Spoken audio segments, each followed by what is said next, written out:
tentang keluhan. Mengapa SMK ini kurang laku gitu? Ini kira-kira dosa siapa, Pak Firdaus? Untuk dibandingkan dengan SMA? Yang jelas ya dosa yang punya rumah, termasuk saya sendiri punya dosa juga. Gitu. Jadi gini Bapak dan Ibu, ini dosa kita semua. Indonesia itu agak sama dengan Amerika, tapi berbeda dengan Eropa. Di Eropa itu pekerjaan teknisi, tukang kayu, tukang masak, dan aneka pekerjaan lain itu dianggap sebagai pekerjaan yang prestisius. Sementara di Amerika itu dianggap pekerja kelas rendah. Dan Indonesia mengalami hal yang sama. Gitu. Karena itu kalau kita mau lihat SMK itu lihatnya ke Eropa. Itu diminati luar biasa. Karena ketika lulusan bekerja, dia menganggap pekerjaan itu prestisius, punya harga. Gitu. Tapi di kita, kerjaan tukang itu dianggap bukan pekerjaan, atau paling tidak dia menyembunyikan, sungguh pun itu menjadi bagian dari penghasilan. Oleh karena itu maka sebetulnya tugas kita semua di sini itu harus berbicara tidak hanya jenis pekerjaan, tapi juga hakikat bekerja itu untuk hidup. Selagi kita bekerja di sektor semacam itu dianggap rendah, tetap SMK tidak akan diminati sampai kapanpun. Dan begitu Pak Firdaus ya? Siap. Nah, yang kedua saya tertarik sekali tadi Bapak bicara HOTS. Dan semua guru juga bicara begitu. Lawannya kan apa HOTS itu? Lot. Nah, itu dipertentangkan karena kita berpikirnya dikotomis. Gitu. Kalau kita berpikirnya dimensional, tidak perlu dipertentangkan. Karena itu maka HOTS dan LOTS itu sama-sama hebat. Dan orang tidak akan pernah sampai ke HOTS kecuali LOTS-nya dipahami. Bahkan enggak? Nah, contohnya apa? Kalau saya buat soal kepada mahasiswa, sebutkan prinsip-prinsip manajemen. Itu rendah sekali. Apalagi di S3. Rendah sekali itu. Pasti dikritik sama asesor. Gitu. Tapi kalau saya mengatakan bagaimana aplikasi atau implementasi prinsip-prinsip manajemen di perguruan tinggi sehingga bisa berkinerja optimum, orang mengatakan itu pasti HOTS kan? Kait dengan implementasi. Tapi tidak seorang pun bisa mengimplementasikan prinsip-prinsip manajemen yang efektif kecuali dia tahu yang dasarnya tadi. Oh, prinsip-prinsip itu begini. Tinggal dia bagaimana mengeksekusinya. Gitu. Karena itu HOTS dan LOTS itu jangan dipertentangkan. Boleh dipertentangkan kalau kita berpikir dihotomis. Tapi itu dimensional. Gitu. Jangan dikira pelihara cepat itu sama dengan HOTS. Ya enggak? Lalu orang yang gerak-gerak warming up itu LOTS. Jangan dikira dia tidak akan bisa lari dengan cepat kecuali warming up dulu. Kan begitu kan? Nah, karena itu berhentilah mempertentangkan antara HOTS dan LOTS itu. Tapi boleh sepanjang kita berpikir dimensional. Oke, saya sangat tertarik ini ketika orang berbicara pembelajaran selalu kritik, ya menonton, berpusat pada guru.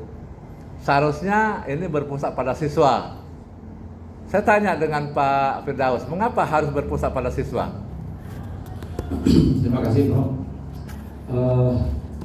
Dengan berpusatnya kepada siswa, artinya di sana guru hanya berfungsi sebagai fasilitator dalam rangka untuk membangun kreativitas, kemandirian belajar siswa agar dia bisa berekspresi sesuai dengan potensi perkembangan yang dia miliki.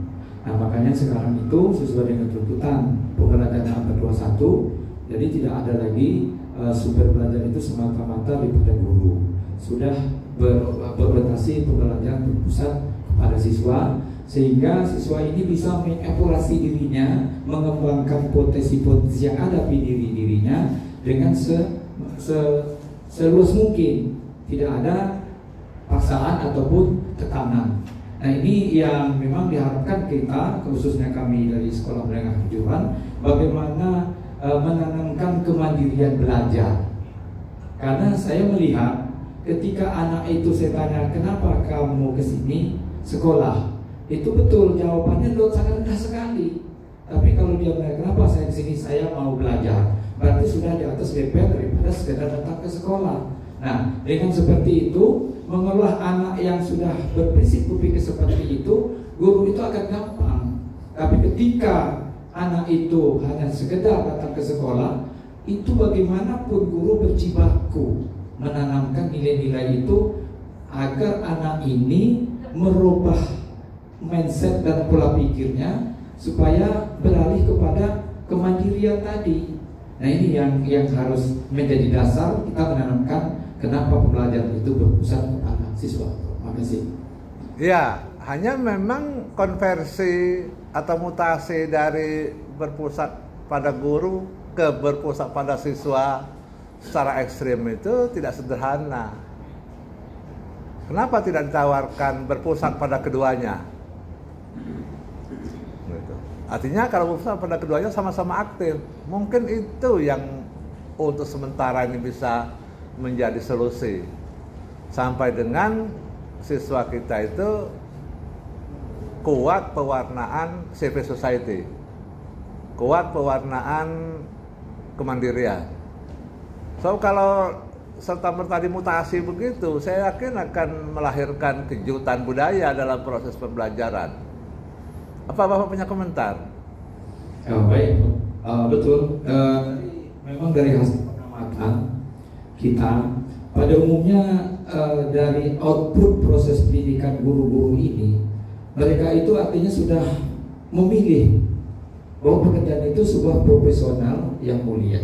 Sehingga dari hasil pengamatan, observasi, dan wawancara kepada guru, yang menjadi persoalan sekarang ini adalah terkait dengan kemandirian siswa. Bahwa siswa itu sulit sekali melatih untuk menggerakkan dia supaya kreatif. Seperti dibilang kata Ibu Fitri tadi, dia merencanakan sendiri, menyusun jadwal sendiri, belajar sendiri. Nah, makanya kita berorientasi model yang kita lakukan pada saat ini menghijrahkan, menekankan bagaimana guru di situ sifatnya hanya sebagai fasilitator, membimbing sebagai, tapi orientasinya, mempusnya adalah bagaimana siswa itu menjadi siswa yang insan, yang pribadi, yang bisa jauh lebih cepat kemandiriannya. Itu bro. Itulah juga yang dikritik oleh Tom Hoek itu ya. Dia mengatakan bahwa rata-rata anak yang lahir abad 21 ini dididik oleh guru-guru yang lahir pada abad ke-20 atau ujung abad ke-20. Tapi dia masih menggunakan kurikulum abad ke-19 dan cara belajar abad ke-18. Yang namanya latihan itu latihan ini, drill itu gaya latihan abad ke-18 itu. Di kampus-kampus juga sekarang sama. Orang ditagih produknya. Ya enggak? Apa produknya? Artikel, apa produknya bahan ajar, apa produknya panduan. Itu gejala pendidikan abad ke-20. Gejala pendidikan abad 21 itu inovatif, producing education. Jadi orang tuh nggak peduli dengan apa yang Pak Firdaus hasilkan. Yang orang kehendaki itu Pak Firdaus itu bisa mengubah apa dengan yang dihasilkan itu.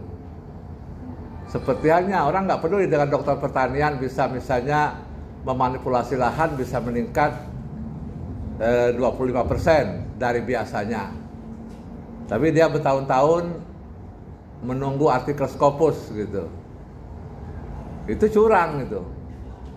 Masyarakat tuh nggak ada urusan dengan artikel Scopus para dosen itu. Masyarakat itu muntaki hasil penelitian Anda itu bermanfaat apa bagi kami, gitu. Ini juga yang mewarnai kementerian sekarang dengan Merdeka Belajar, Kampus Merdeka itu sungguh pun itu sudah ada sejak zaman Akademi Plato, transformasinya di ruang kelas masih menjadi sumber keluhan, gitu kan. Terakhir, saya ingin Pak Firdaus itu mengeluarkan semacam statement ringkas, gitu ya, mengenai imajinasi apa yang akan muncul di balik predikat doktor yang Bapak sandang. Silakan. Baik Prof, terima kasih. Terkait dengan imajinasi apa yang akan saya munculkan setelah saya memperoleh gelar baru ini, yaitu tentu saya akan melakukan upaya-upaya baru yang bermanfaat untuk khususnya dunia pendidikan yang ada di Provinsi Bengkulu Utara atau Provinsi Bengkulu. Kemudian yang kedua, saya berupaya menjadi pembeda bahwa kita harus melakukan reformasi perubahan besar-besaran terhadap bagaimana untuk menjadikan sumber daya manusia di Bengkulu ini, khususnya sekolah menengah kejuruan, agar bisa berkontribusi untuk pembangunan bangsa ini ke depan. Mungkin itu sih, saya tidak terlalu mulu-mulu, terlalu berani Prof, karena takutnya kalau tidak tercapai nanti kan akan menjadi sebuah beban bagi saya sendiri. Tapi intinya apa yang ada di depan mata, bahwa itu adalah tantangan untuk kebaikan Provinsi Bengkulu, atau ini sebenarnya saya akan lakukan, apakah di non akademik ataupun di akademik. Terima kasih Prof. Baik, dan kawan-kawan Bapak mendengar kan, dan sebagiannya saya kenal nih kawan-kawan Bapak ini, karena dulu sering ketemu dengan saya di lapangan, gitu. Tapi sayang gerakannya ke S3 itu belum terlalu tinggi, gitu, ya. Dan memang kalau dengan gelar doktor itu akan menjadi beban, bagus nggak usah. Karena kita ngambil S3 itu bukan untuk dapat ijazah. Kuliah itu bukan untuk mendapatkan nilai.